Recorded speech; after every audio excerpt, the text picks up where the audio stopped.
Hello, hello, hello. Welcome to another episode of Love Healing with me, Tiffany B. And today we are talking about meditation. And this is one of the things that has truly helped me to become more aware of not only my thoughts, but my feelings and like even blood pressure, cholesterol, all of those things. Like meditation kind of helps with all of that and has helped me. I went to the doctor a little while ago, maybe about a year and a half ago, and they told me that my blood pressure was high. I mean, numbers that were like 20 points over what they quote unquote should be. And I didn't know why, because I was practicing yoga and I was, going through the motions and doing the things and learning stretch therapy and working on people and blah, blah, blah. So I'm supposed to be the picture of health. I'm supposed to be the example of what it means to be a yogi and all those things. But truth was, I wasn't really stopping to breathe completely. And I wasn't focused on the meditation portion. I thought, I can just do the physical aspect of yoga. I can just do the asanas. I can just teach the classes. I can just say the things and manifest whatever I want in my life. And that was the total opposite of true. It wasn't until I kind of started going in more in depth with meditation, and then with my 300 hour with Jenny Lee Tower, it kind of like blew the lid off the whole thing. We had to meditate. First of all, we had to wake up and be silent for days and then meditate for 30 to 45 minutes. And there were different types of meditations that we did, but that was a super challenge. However, what I noticed after that was that I had more clarity and that I could then control the way that my heart was beating in certain situations, because I could remember, it was like a switch. Just remember, stop and breathe, right? Or what are you really thinking? Check in with your body, that kind of thing. Meditation is an awesome tool. And so we're gonna focus on meditation today, just meditation. So what is meditation? Meditation is an ancient wellness practice that focuses on training awareness, attention, and compassion. In recent years, research has found that meditation can reduce stress and anxiety, improve focus and concentration, and increase feelings of calm and relaxation. Meditation is a mental exercise that requires inward contemplation. Meditation is to the body meditation is to the mind, of course, what physical exercise is to the body. The practice is usually done individually in a still, seated position and with eyes closed. I have since learned that you don't actually have to be seated to meditate. You can lie down. There is a such thing as moving meditation, and that was one of my favorites, but that was more of a distraction because I was still focusing on the body, even though it was very slow, intentional movements, guided by breath, guided by the inner compass. That moving meditation still gave me the distraction of what are my limbs doing and not really what is my breath doing. So that was interesting to know too. Some other definitions of meditation. In Christianity, meditation is a type of contemplative prayer that creates a sense of union with God or the contemplation of religious themes. In Buddhism, meditation is one of the 3 core practices for the purification of mind and attainment of nirvana. Besides focus of attention, meditation also involves mental calmness and introspection, so looking within. Meditation is thus somewhat different than other personal development or spiritual exercises, such as affirmation, which help self-hypnosis or guided visualization, where the objective is more to imprint a specific message on the mind. Pure relaxation, where the goal is only to release bodily tensions. Prayer, where there is conscious flow of thinking and feeling directed towards a deity. Contemplation, where the thought processes are actively engaged in order to deepen the understanding of a subject or concept. Then trance dancing, where the main goal is usually to produce visions or an altered state of consciousness. Breathing exercises like pranayama and most types of qigong, where the focus is on producing a certain pattern of breathing and purify the body. So that's what would make meditation a little different than all of those things, like a specific type of single-pointed, focused meditation, that is. All these practices are also good and helpful, but they are different than meditation. Although some meditation techniques may take use of some of these elements.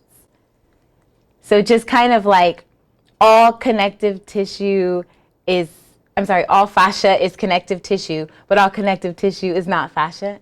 So that's a little something for my body workers out there. Same. You know, all feelings come from emotions, but emotions are not feelings, you know. So things are interchangeable or have certain aspects of other things. But when you break it down to like the core of what is something, then you may see that the umbrella of the all may not necessarily be what it is. So there's types of meditation. Primordial sound meditation is usually seated, uses a personalized mantra very specific to the practitioner. It's a silent practice. There's mindfulness-based stress reduction meditation that can be done seated or laying down or walking around. It uses breath awareness and body scan. It's usually taught by healthcare professionals. There's Zen meditation, usually seated. You observe breath and mind. Sometimes chanting is involved. It's practiced with a teacher. There's transcendental meditation, also usually seated. It uses a mantra or series of Sanskrit words to help focus. It's typically practiced with a teacher. Then there's Kundalini yoga, which is also a meditation. It's a moving meditation. Specific poses and mudras are just hand positions, okay, are used in this particular meditation, and it's typically practiced with a teacher. So I will say with the Zen meditation, where sometimes chanting is involved, that also will utilize a tool called a mala, which is a prayer beaded necklace. There's bracelets as well. I don't know why I can't talk today. There's a prayer bead necklace or bracelet that you use, and you touch every single bead as you repeat the chant. And that is to get you to focus on something while you feel the vibrations of the sound in a seated position, typically. So like I said, there's so many different types of meditation. We could even go a little further where you have guided meditations. Those are a more gentle approach, very good for beginners. You usually have someone speaking throughout the time that you are in this meditation. There's typically soft music playing. There's a whole mood that goes into guided meditations. It's a relaxing meditation where someone guides your body and mind into deep relaxation through mental imagery and spoken word. So then there's mindful meditation. We kind of touched on it before, where you have focused attention and awareness on the present moment by watching your natural breath and your natural occurring thoughts. So a key element to creating happiness and acceptance of the self would be your mindful meditation, and especially with the present moment without judgment. There's mantra meditation. It's a word or series of words repeated over and over and over, silently or out loud. This reduces anxiety and depression while boosting immunity and is soothing all at the same time. Again, that's one where you could use a mala, M-A-L-A. Typically 108 beads are used there, unless it's a bracelet where you might have 27 beads. There's some that have 54. We'll do an entire episode on malas because I do make them. And when I started to make them, I really started to become aware of not only the properties of the crystals, but then how many different ways there are to make malas and why. So we'll go into that in another episode. Energy meditation is a combination of specific breathing patterns and specific visualizations practiced simultaneously. It increases physical energy quickly, along with the subtle energy bodies to increase one's life force vibration. And that's what we're doing here, right? Elevation vibration, or vibration elevation is what we're doing. And we talked about Kundalini before, a powerful form of meditation combining mantra and mudra, and sometimes movement. This revitalizes and purifies the nervous system while rejuvenating the brain and body, therefore enhancing consciousness and releasing self-destructive behaviors and addictions. It's awesome. Breathing, just breathing meditation. Yoga breathing techniques are repeated over and over, often including words or numbers to assist. This creates a calm, clear, and spacious mind with results in physical rejuvenation and a personal, peaceful outlook. So in summary, for meditation, you just want to chill, right? And you just want to acknowledge and observe whatever happens, pleasant or unpleasant, in a relevant way. So how does this actually apply to your life once you get off the mat, once you come out of the meditation room, things like that. No thoughts. The goal of meditation is not necessarily to empty the mind, but to observe the present moment non-judgmentally. And eventually you will start to find that your mind is clear as you start to focus outside of the body and more on the all, right? The isness that just exists. Then the little thoughts or the little words or the little things that you find come up will start to kind of fade away. And then you will find just a presence of yourself, which is awesome. And be open. This gives insight into how your mind really works, reducing attachment, letting you relax more deeply. And you could use meditation as a microscope, transforming the mind and using it as a device to explore itself and the nature of reality, right? So if we're in the matrix, what does that mean? So there's ideal postures that are recommended, especially with seated. There's many different ways that you could sit. You can sit in lotus or half lotus, which just means bringing your half lotus would be to bring one heel into your hip crease and the other heel underneath your hip, your opposite hip. Full lotus would be to have both heels crossed into the hip crease, and that a lot of people recognize that as a yogi position. You can sit in Sukhasana, which would just have that's easy seated. So one shin would just line up in front of the other. It's very similar to crisscross applesauce, except the legs don't go underneath each other. It's just one shin in front and then the other shin behind that. You can sit on your heels. You can sit on a pillow. You can sit on a block. You can even sit in a chair.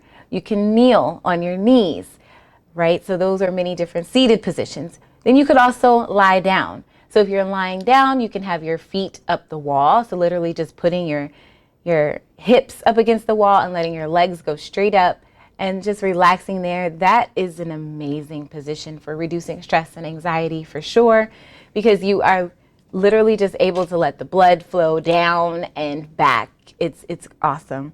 Or you can lie on your side, you can lie on your stomach, just whatever position. You're not going to be thinking necessarily about your body, but you can fully relax.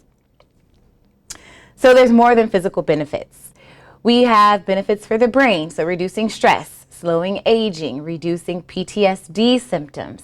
It improves brain function, helps fight depression, slows memory loss, improves concentration, reduces anxiety, fights ADD and ADHD symptoms, regulates emotions, right? So I have used a type of meditation with my son because he was like always doing something, always something.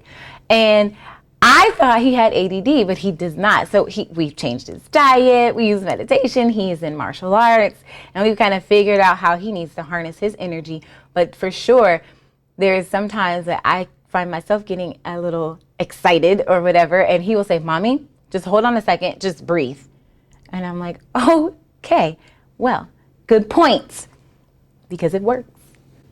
The emotional benefits of meditation are very similar to the mental ones, right? Increasing happiness and optimism, helps create loving, harmonious relationships. So when you start to notice the triggers in yourself, you can choose to respond differently, okay? It increases satisfaction, contentment. It's a deep state of peace and well-being within oneself, right? It increases resilience in hard times, reduces impulsivity, cravings, and addictions. There goes that again. So meditation, I would say, is a great tool. And there's lots of research-backed reasons to say Om, and Om, O-M, is literally just the sound of the highest, it's the sound of the highest concentration, really, or like letting go. Om. If you were to go to a yoga class that does a chant, they would typically have you say Om at least 3 times. Okay, so definitely having mind, body, and spirit benefits. Okay, and with your mind, it can also increase your gray matter, cultivate willpower. Okay, in your body, it can help decrease pain. So once you're meditating, you can meditate on a specific part of the body and figure out why. Is there an emotion there? Is there a trauma held there? Kind of things that we were talking about last week with SRT. It helps boost the immune system, lower blood pressure, eases inflammation, and helps reduce the risk of like heart attacks and heart disease. Okay, with your spirit, helps you build self-knowledge, right? Improves empathy with others, relationship satisfaction. There goes that again. It cuts on the emotional reactivity, so you can be responsive without being reactive. Reduces loneliness, because once you are able to really sit with yourself and be with yourself and know thyself, then you have no problem being alone. Reduces depression and can physically help to change the brain. You can start to see, we talked last week about neuroplasticity, building those new brain connections with neurons and things like that. Deepak Chopra says, meditation is not a way of making your mind quiet. It is a way of entering into the quiet that is already there. Buried under 50,000 thoughts, the average person thinks every day. So it's already there. We just have to tap into it. Today we're going to talk to Gina Callender. She is awesome. Gina is 500 RYT. She's ERYT 200. And just so for those of you who are not yogis out there, RYT is just a registered yoga teacher. And for her to be ERYT 200, that means she's an education provider as well. She's YASEB, and she has been practicing yoga for over 20 years. She's been teaching yoga since 2013, in addition to completing her 200-hour and 300-hour yoga teacher training. She has completed trainings for yin yoga, restorative yoga, and meditation. Gina is always looking to learn and is constantly taking workshops to better understand and deepen her practice and share what she learns with her students. To Gina, yoga is a transformative philosophy that goes beyond asanas or poses that the Western world associates with yoga. Yoga teaches us how to slow down, be more conscious of our bodies and the world around us, and can have huge physical and mental benefits when practiced regularly. That's what Gina believes. Some of the benefits we've already talked about, but definitely include low blood pressure, more relaxed, greater flexibility and balance. Gina puts a heavy emphasis on the importance and benefits of meditation, shavasana, yin, and restorative yoga, and as a way to relax the parasympathetic nervous system. So I can't wait to talk to her because she's got lots of insight, and we're going to talk about how she teaches her meditation and yoga classes because she does them without music. And there's a reason, and I love her reason. And when I took her meditation class, I really found that I was able to go within and pay attention to what my thoughts were and what my feelings were inside my body. So without further ado, let's talk to Gina Callender. Hi, Gina. Hi, Tiffany. How are you? I'm doing well, thank you. How are you? I'm great. Thank you for coming on the show Thanks today. for having me. So I did a little research of my own, a little more on meditation, but I'm really excited to talk to you. And okay, so as always, what I typically do is I say, what is your healing journey and who is Gina Callender? Okay. Well, I have to say, yoga and meditation have been a big part of my life, at least for the last, I don't know, 15 years-ish. I found yoga my freshman year of college. I took a Rodney Yee AM/PM yoga on a VHS tape, which I actually still have. Because I learned about the benefits of yoga and meditation being reducing stress, um, releasing that tightness that we hold on to in our bodies. And I also have high blood pressure. So I noticed that I needed to change something in my life in order to kind of reduce my blood pressure. And having a dedicated practice helps. It really, really does. I used to be on 3 blood pressure medications and I'm currently on 1. Wow. So, removing the stress from your life is huge to your health and well-being. It is. I have a similar story, but not quite that.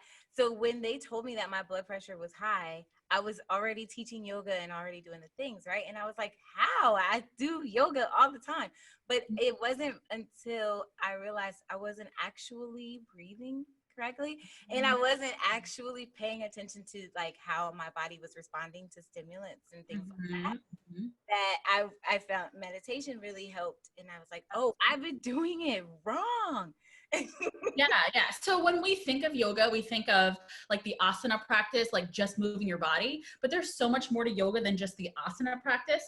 You can just sit tall in your chair with your hand on your chest and your belly and breathe pranayama, breath practice, doing equal parts of inhale and exhale, or if you say, let's say you do a 4 count of inhale, a 6 count of exhale, to turn our fight and flight to that rest and restore. So we're changing from the sympathetic nervous system to the parasympathetic nervous system just by breathing. And so in meditation, we normally do some, I don't say in meditation class that we're going to do pranayama, but we do pranayama at the beginning of every meditation class because you need to shift from on to release, let go. And when I teach meditation, I teach yoga, it's all about the body-mind connection. Yeah. Right? Because it's so easy for you to be on autopilot. You're just moving, right? And you're not thinking about how do you look and where are you holding the tension. And you notice people, if I'm watching people and their shoulders up here, I'm like, you gotta release down, you know? They're holding release. And it's a huge difference once they start to connect the breath with, what their body is doing, Right.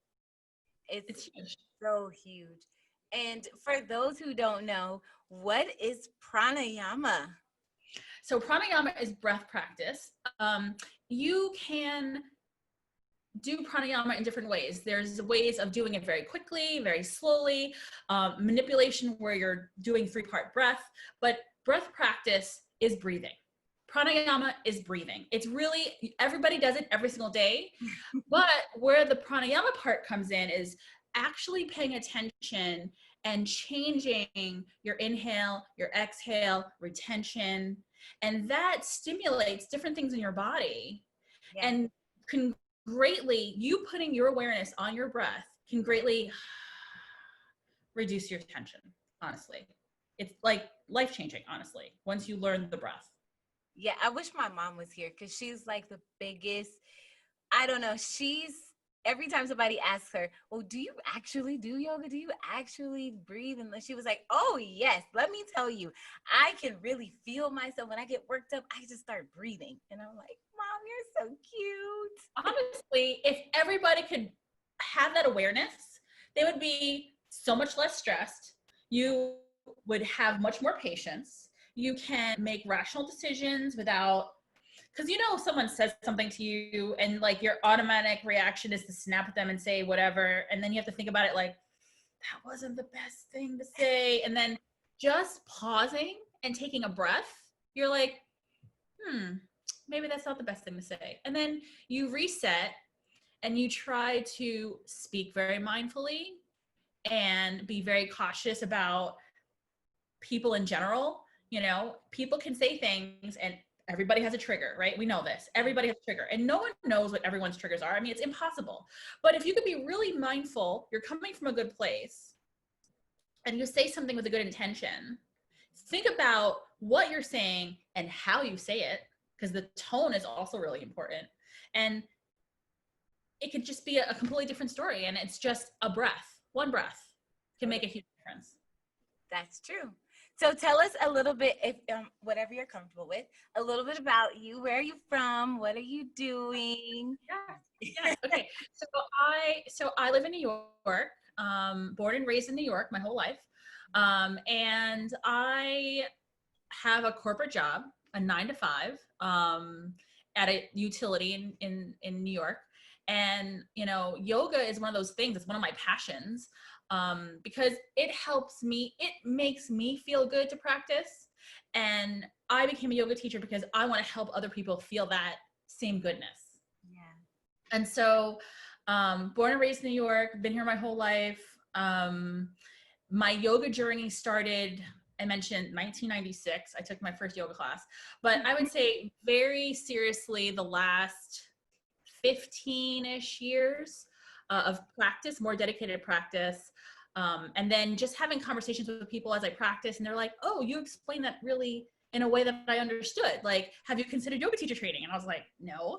And I just kept practicing. I was like, oh, this is so fun. And I love to do this. And I want to learn how to do handstands and yada, yada. And they're like, no, you explain it in such a way that, and I think because I'm naturally a teacher, I really enjoy learning. I love learning. And I think to be a good student, you also have to be to be a good teacher, you have to be a good student, because the teaching is a never ending learning process. You're always learning new material. You're always taking things from different people and integrating it into your own practice to make you.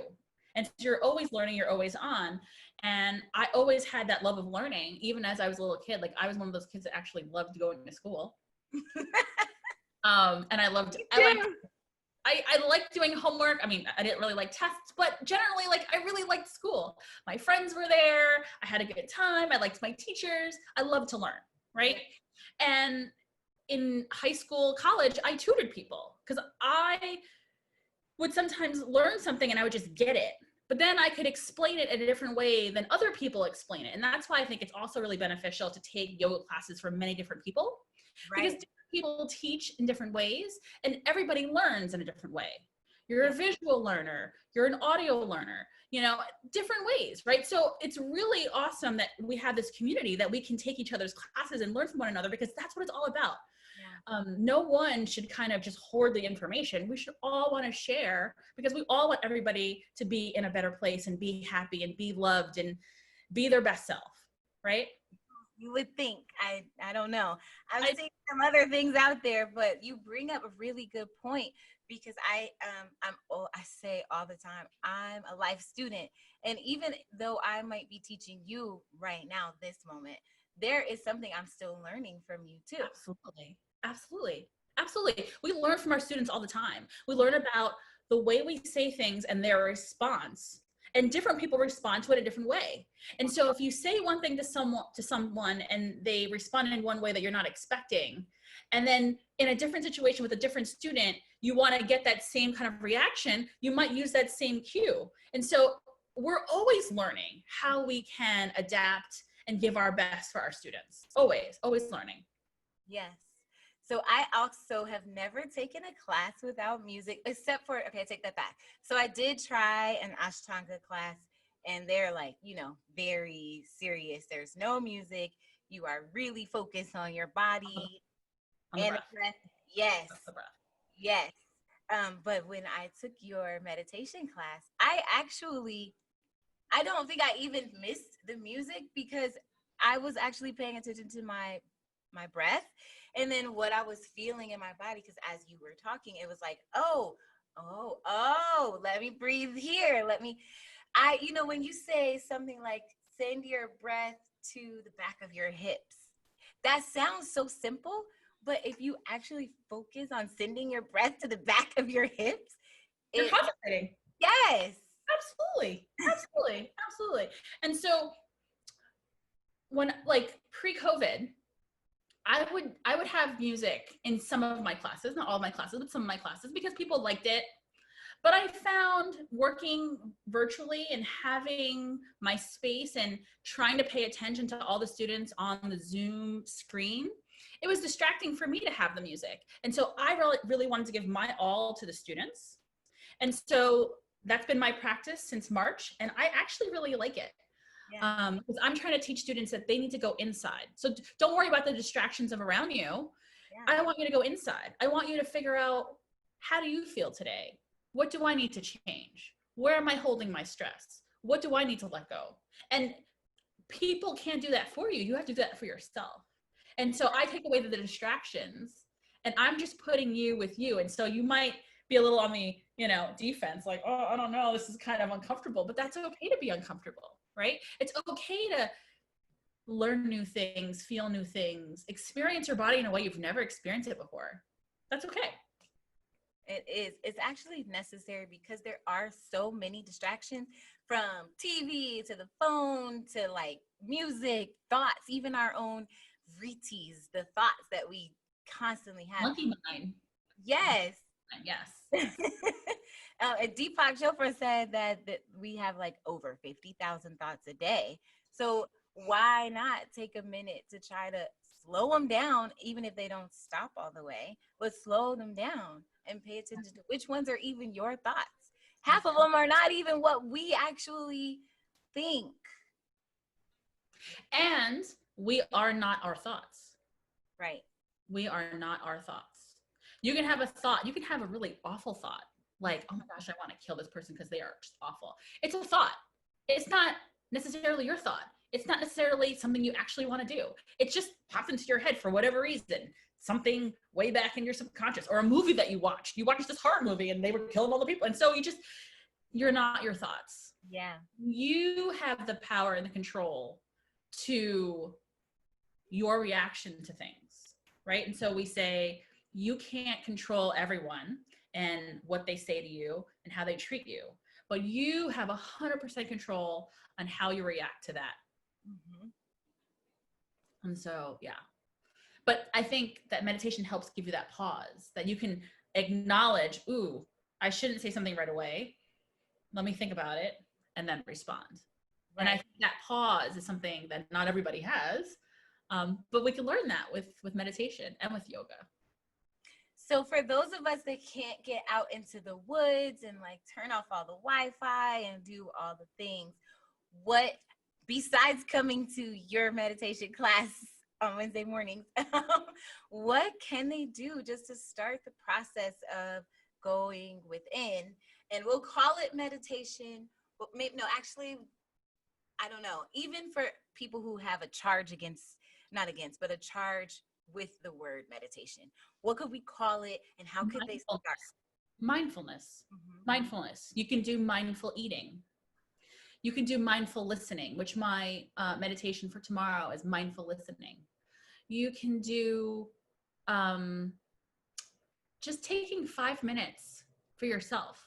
And that means you take your phone, you set an alarm for 5 minutes, you put it down, you sit in your chair, or you go for a walk. 5 minutes. That's it. That's where it starts, right? It doesn't have to be a big, complicated, I'm gonna meditate for an hour, and I'm gonna be in lotus pose, and I'm not gonna move. That's overambitious. And nobody starts like that, right? Mm-hmm.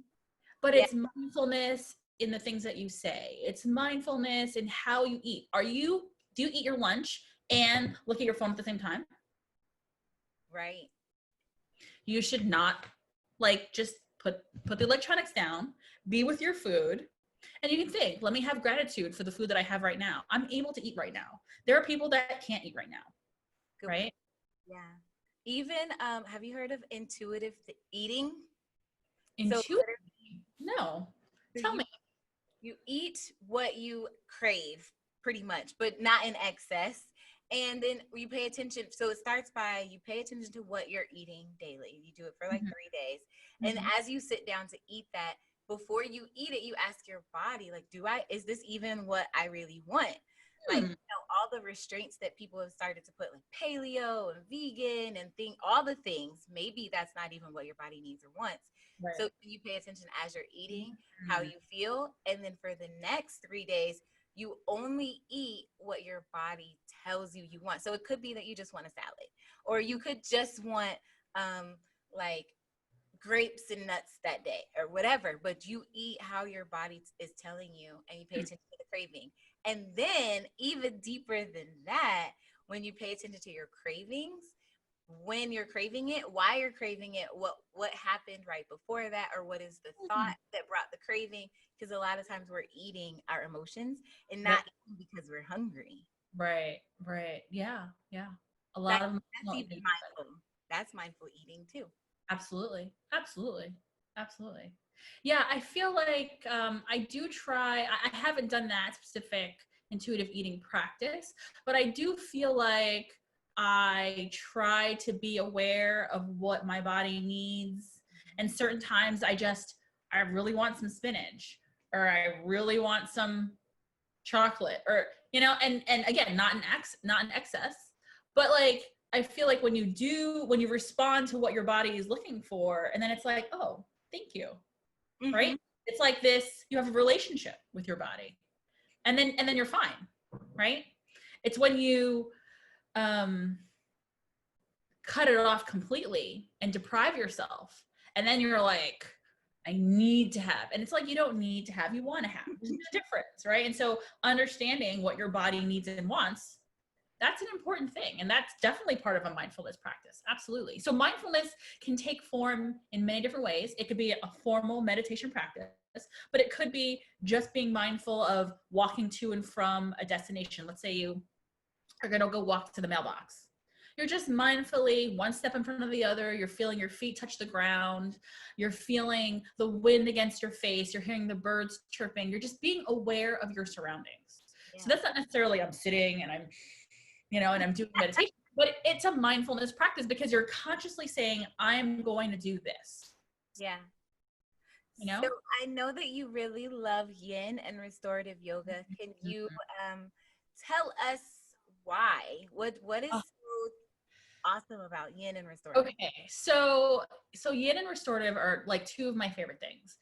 And I'll go back in time just a little bit. Prior to 2014, I had a very heavy vinyasa practice, like heavy vinyasa, power, lots of strength, lots of core, hard. And I just found that I was getting kind of worn out, right? Because I have a high stress job, and now I'm doing this high stress yoga. And it's like the rest and restore that I was hoping to get from my yoga practice, I wasn't getting. And periodically I would take a restorative class or a yin class, but it wasn't part of my normal practice. And then in 2014, my mom passed away. Very, very suddenly. She had pancreatic cancer from the moment that she was diagnosed to the moment she died, 1 month, done.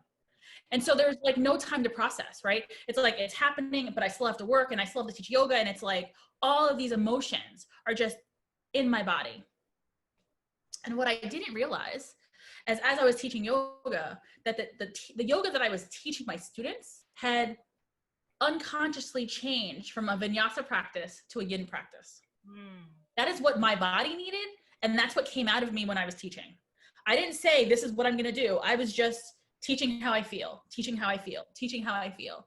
And one day I just snapped out of it and I just went back to teaching vinyasa classes. And the students were like, whoa, whoa, whoa. We like what you were doing before. What can you?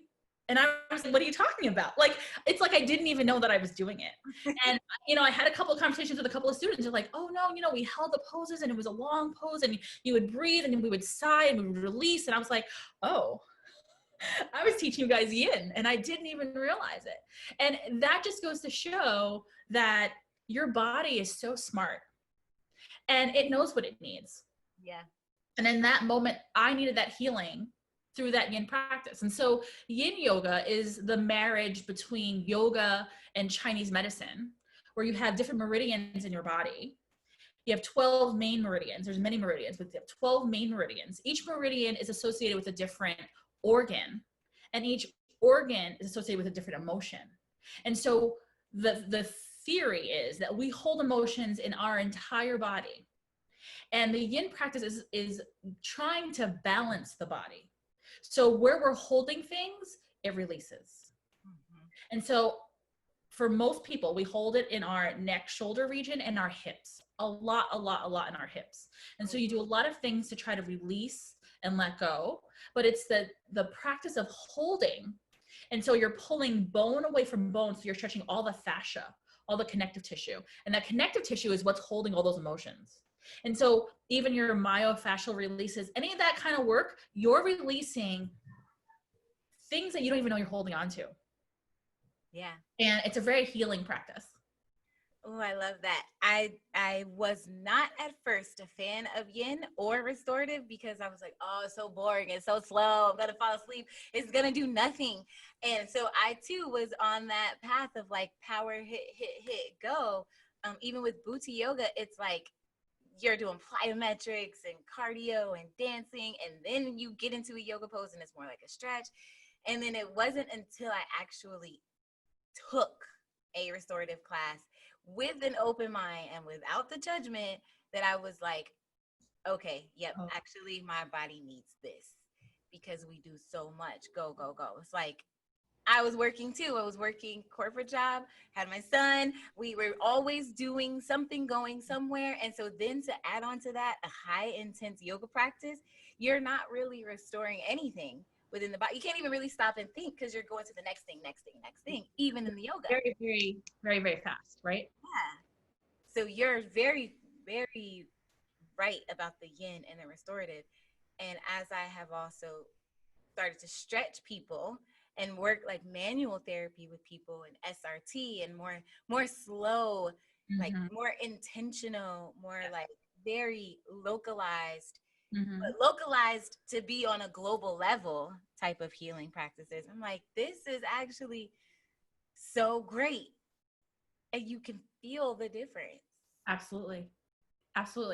So a lot of people say it is very slow. I'm afraid I'm going to fall asleep. Honestly, if you fall asleep, that means your body is tired and you need to fall asleep. Right. And that's okay. But people are saying, sometimes I can't make it to a class, or what I can give you right now, one pose right now that you can do any time of day, but especially if you do this 10 or 15 minutes before bed, will help release your body, drop down into your own body for you to actually be able to fall asleep. And it's legs up the wall. Viparita Karani is one of my favorite poses. Yes. And all you have to do is literally put your legs up the wall, or put your legs up on your bed, or put your legs up on your couch or your chair or whatever you have. And just the fact that your legs are up and you're elevating your feet above your heart, it's a signal to your body to stimulate that parasympathetic nervous system to release and to drop in and to let go. And so that's a yin restorative pose that I would recommend to anybody any day of the week, honestly. But if you can incorporate a yin or a restorative class at least once a week, especially if you do cardio and you do lots of other high intensity things, you need one day where you're like, rest. Yeah. Rest, restore. Even God rested on the seventh day, right? Everybody needs some rest. So everyone thinks, oh, if I keep going, I'm going to get stronger. Your body needs to rest, right? You have to get sleep in order to function the next day. So it's a very similar thing. It's a synergistic, it's a complementary practice, right? It's not going to replace your other practices. It's to complement your other practices. So you can be stronger and ready and support your other practices. Yeah, agreed. So people always think everything's in competition. It's complementary. We can all do all the things all together. Find the balance, people. Find the balance. Okay, well, so I know that you have a Monday 7:30 that people can join you virtually, and then there's a Hatha class. Yes. Wednesdays at 5:30. Yes, it is. And is Hatha slow? So I'm still learning all those. So Hatha is connecting breath with the asana practice. So it might not be as fast paced as a vinyasa class, but it's not as slow as a yin class. It's an active practice. Okay. Yeah. Open level. So open level to me means I teach to the beginner, but then I give modifications for intermediate and advanced. Yes, I love that. All levels can practice together. I feel like a lot of people are always like, yoga, you have to be flexible to do yoga. You have to be blah, blah, blah to do yoga. And I'm like, literally, that's the opposite reason to do yoga. That's how you build it. That's why you come to yoga, because you want to become flexible and you want to release stress and you want to do these things. You don't not do it because you're not that. Right. Yeah. It's always funny to me. But anyway, so or people say I'm too young or I'm too old. Oh yeah. I have a student who came to me when she was 67 years old. She's in her 70s now. So her first yoga class in her late 60s. And now she does headstands like nothing. She's like, oh, Gina taught me this. Oh my so it's never too late to learn yoga. Never.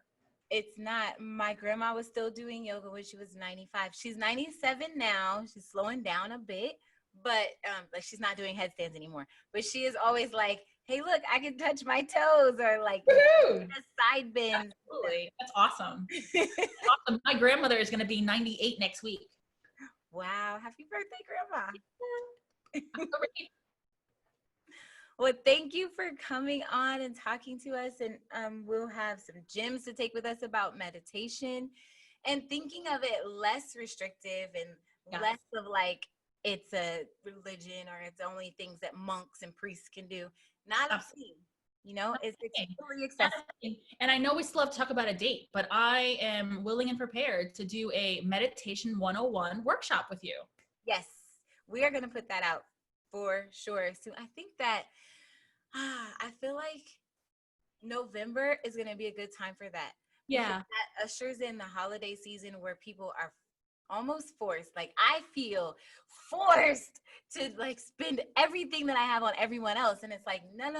You can't forget about yourself. So you can't let your well get empty. Right.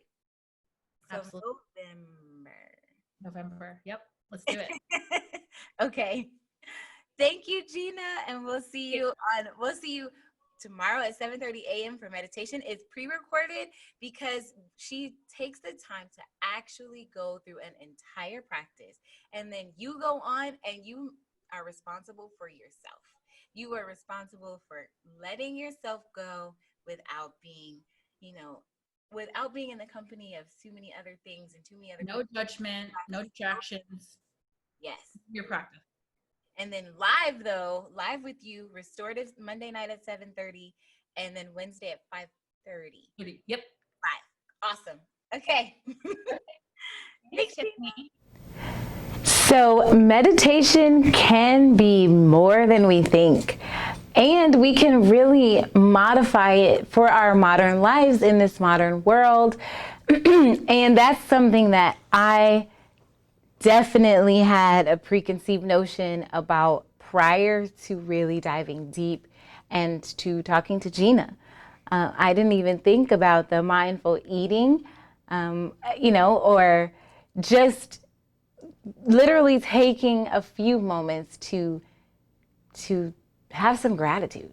Like, that's what we should always have, but I don't like to use should. Should is a word that should be eliminated from our vocabularies. So just a couple of tips, again, posture, reminding us that we don't have to be seated. We don't even have to be laying down. We could be moving around. We could be walking around. We could do a yoga practice and moving meditation. But if you choose to be seated, find the comfortable seat that works best for you and the way that your anatomy is structured. If you're lying down, don't be married to lying only on your back. You can lie on your stomach, your side, all the things, right? And then knowing that you don't have to clear your mind. Maybe you start with a guided meditation. There's plenty of them on YouTube, and you can have it for a specific purpose. Maybe there's a manifestation that you're trying to accomplish in some area of your life, or not only abundance, but a peace, inner peace feeling, even just kind of like filtering the thoughts. There's many different guided meditations, long and short. Maybe you start with 10 minutes, 5 minutes, 8 minutes. Maybe you go further than that. If you decide that you want to do a mantra, there's many different mantras. You can do them in Sanskrit, which is just an ancient tongue, really, that literally utilizes every single sound. And it's pretty awesome. So even there was one that I was practicing recently, the Ganesha Om Gana Pataye. I'm like, oh my goodness. But anyway, so the Om, just saying Om, maybe focusing on the chakras. And so you have your root chakra, Lam, and then it goes up, Vam, Ram, Yum, Hum, Om.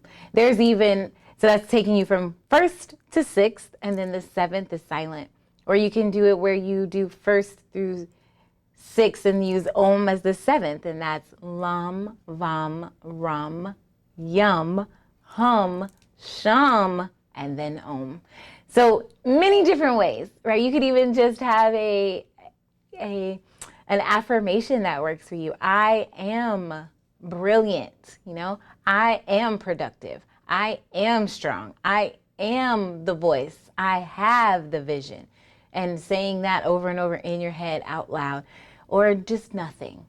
Just be. Be with yourself, be with your feelings, be with your thoughts, and allow them to filter out, and notice the thoughts that come in that don't belong to you, that are literally something you've seen on the news, or something that you've heard all your life, but you're like questioning it.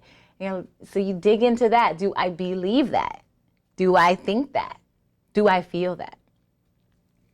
Just making sure that you find a place that you can completely let go and relax and be silent. Even if you decide to put on a little music, you're not talking, if you want to do that. You can do so many things to customize your meditation, just as you can customize your yoga practice, because there's so many different types of yoga. I can't wait to have Gina back so we can talk about Hatha yoga. Now that we've covered Ashtanga and Bhuti, and we touched on Yin and restorative today, Hatha, what is that? What is Bikram? What is hot yoga? All those things. There's so many things. There's always a way that you can make it your own. You don't have to become a Tibetan monk and move out to the woods and only pray and give thanks, to find a meditative state. You can literally make it your own when you're ready. And just breathe. Focus on the breath. You'll start to notice if your shoulders get tight, or if you could start to just relax your shoulders, like she mentioned, or if you can feel your belly fill up, right? Or if you can feel your rib cage expand, the hips expand, the crown of the head open. There's many diaphragms within the body. Hitting all of those holding the breath, releasing the breath, releasing the thoughts, releasing the restrictions, the limitations, the self-limiting beliefs, and really standing in who you are and how you feel in the present moment, which then takes it out into daily life and being able to catch your responses so they're not as reactive. I love that she said, everybody has a trigger. There's no way you're going to know what it is. But you do control, and you can control yourself and your response. I think that there's a lot of myths and misconceptions about yoga, you know, that it's only for spiritual people, that it's only for Buddhists, it's only for Hindus, it's only for yogis, right? But it's for everyone. It's very accessible. Meditation is not just relaxing. It can be active. It can, and you know, when you think about it, and all the different types of breathing techniques that there are, breathing in through the nose, out through the nose, in through the nose, out through the mouth, in through the mouth, out through the mouth, and then the speed at which you do those things. And is there a holding breath in between, right? Even that, just that's active in and of itself, just breathing. And when you're trying to filter through thoughts, that's active. So it's not just about relaxing, but it is about being mindful. And then if someone says, you know, I can't meditate because I'm too restless, I'm too active, I got too much going on in my mind. That's exactly why you want to take a moment and try, so that you don't have so much going on all the time. And maybe then you can even start to prioritize. Okay? So many different practices are out here for us to utilize as healing tools. And as we all are on a journey one way or another, we're connected one way or another. And we're starting to notice that. Science is starting to acknowledge that. And if you look back to ancient traditions and practices and civilizations, they knew even then.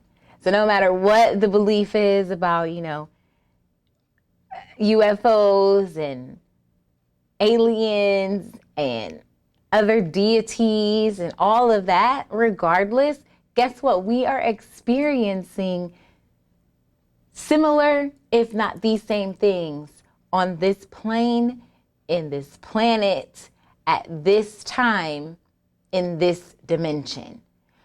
And once we learn how to maybe get out of the duality and the polarity of 3D, then what is 4D? What is 5D? What is 6D? All the way up to 12D. Is that even attainable? What does that even mean? We'll dive in. We'll continue to peel back layers a little at a time. And you take with you what works and leave what doesn't. Because at the end of the day, what you believe is what is going to shape your reality and is what is going to drive you to be who you are. You just want to be the best you that you can be. Or at least I do. That's what I want.